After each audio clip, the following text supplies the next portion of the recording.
tense. I know. I don't like when things are tense. I know. But also, No, you needed the conversation. You needed the conversation. She obviously felt like me reaching out privately was going to be disingenuous because she very still, even to this day, thinks she sent me a message. I read it and then unfollowed her. Right.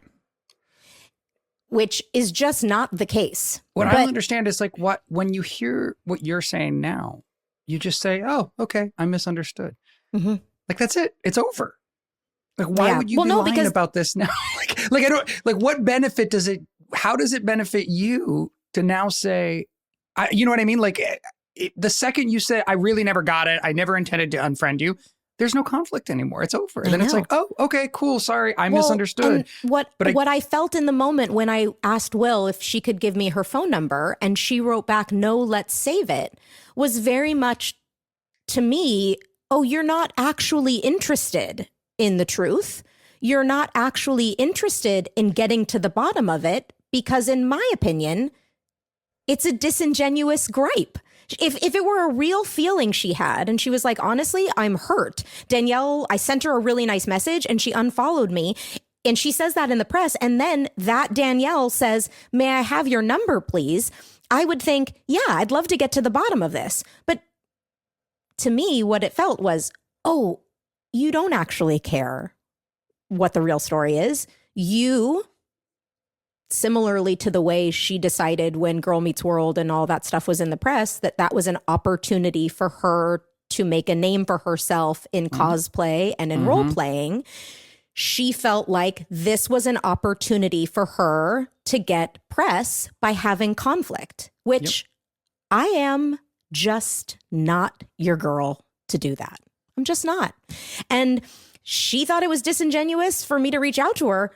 I think wanting to do it for stats is disingenuous. And the minute somebody says, no, I don't want to talk to you privately, let's save it for a podcast, I'm fine to save it for the podcast. We did it. I just did it. People need to sit down and talk, and nobody's doing it anymore, and it sucks. I don't know. And by the way, you can sit down and talk, and at the end of it go, we don't need to be friends. Yeah. I don't hate you. Yep. I don't hate you. I don't hate Maitland, not even the slightest. No.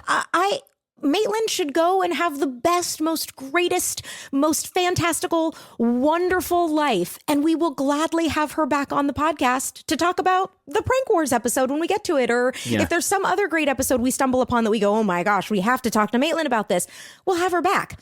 Does that mean that Maitland and I need to have each other's numbers and send each other texts? Absolutely not. Yeah. We don't need that. And that's okay. Yeah. So thank you all for joining us for this episode of Pod Meets World. As always, you can follow us on Instagram, Pod Meets World Show. And you can find Will's OnlyFans at he's already created $500,000. He will do a custom $500,000. video. I will do whatever you want, provided I can keep my shirt on. Call. Oh, this episode was so disturbing all the way We got off the rails. We got off the rails, people.